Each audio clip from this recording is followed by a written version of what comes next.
Team, one of my favorite things to make is beef tacos. So we're gonna use a really fun cut today. I'd like to introduce you to the baseball cut. Let's get into the action. E3 Beef has sent us a gorgeous baseball cut. It almost looks like a fillet. Well, let's be honest, it almost looks like a baseball. You know, our good friend Tony Bourdain once said, no self-respecting chef would ever order a fillet.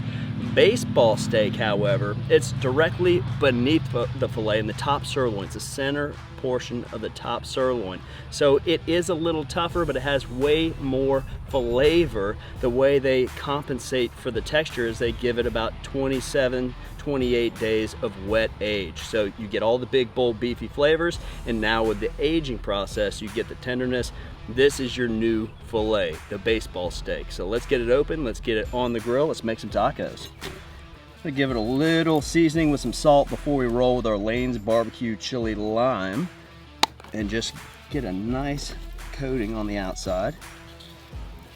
And then, like I do with all my steaks, just a touch of oil on the outside, not much. And now we're ready to go onto our grill. Today we're using the Kettle Joe. And we're getting ready for a knuckleball. Yeah, oh, look at this thing. Get it? Yeah, baseball. Yeah. Knuckleball, get it. Yeah, Okay. I get it, I get it. 450 is where we're sitting right now, stabilized with the Kettle Joe. And I got a nice little bank of charcoal right here. So I'm gonna go directly above. Notice I've got my grill grates at the lowest setting of the divide and conquer system, right where I wanna be. Let's get started on our salsa. Easy peasy stuff. We're gonna pop a new board on here just because we had the beef on there. I should have put it on a little plate and we could have avoided this. There we go. All right, nothing crazy here, just some simple ingredients. And that's how salsa or pico should be, right? So we'll just chop a little bit of onion. And this is just all rough chop. We don't want to overthink it, okay? Boom, boom, boom, boom, boom. Tacos, tacos, tacos.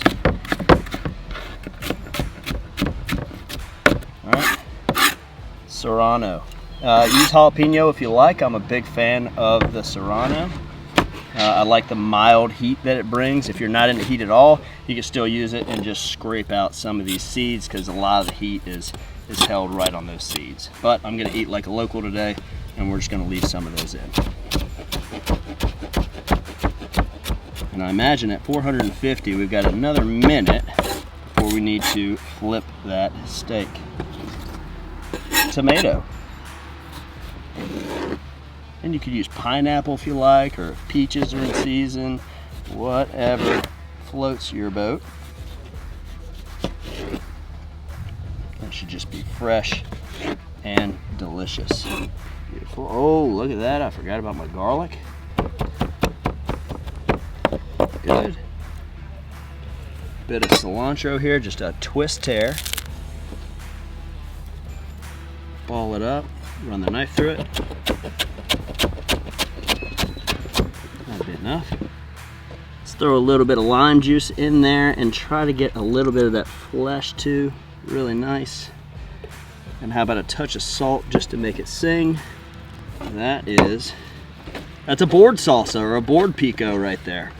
So we'll let that live right here and everything's gonna get nice and happy. I love it.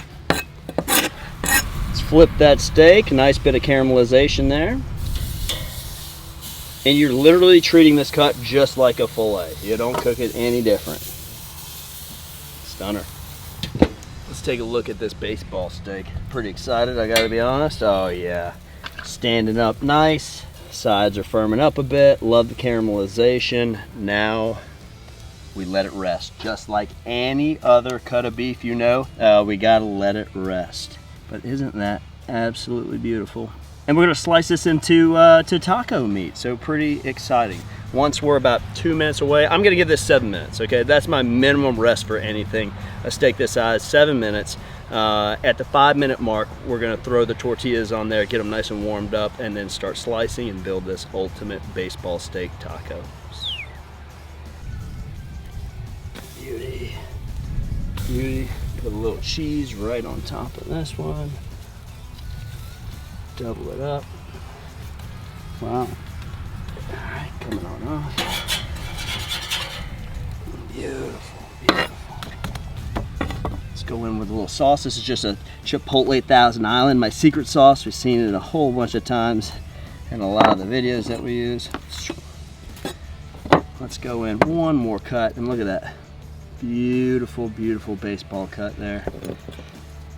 One more time to kind of taco-fy this meat. I like to do a little on the bottom. Go in with some of our little board pico there. Oh yeah. Get a little queso fresco. Maybe a touch of hot sauce. Do what you want to, it's your taco. I want a little purple. I found a little bit of purple cabbage there with just thin slice. Almost a chiffonade. It's messy, it's delicious, it's awesome. It is the baseball cut taco. I love avocado, it just gives it a creaminess and decadentness that didn't have before. And that is a fun, oh, let's go one more piece there, show them money. Look at that. I even like this side a little better. Holy bajoli. Let's give it a bite. You know, taking something that could stand on itself as its own steak on a plate in any fine dining restaurant across America, across the world, but then putting it into a taco and just making it a little more street fare, a little more approachable and fun. So nice. Don't forget to check out E3 Beef. Check out their foundation too. Cool stuff going on there. Team, this just was excellent. The mouthfeel, the beefiness, I can't get over the beefiness. Those of you who know what a fillet tastes like, it's a sociable steak. But this baseball cut, give it a try, find it, go for it. It is a lot of fun. If you enjoyed this video as much as we enjoyed making this taco for you, do me a favor, do all the things, subscribe, notification, leave a comment. Do love seeing those, reading them and responding back. And as always, from our backyard to yours, cheers and happy grilling.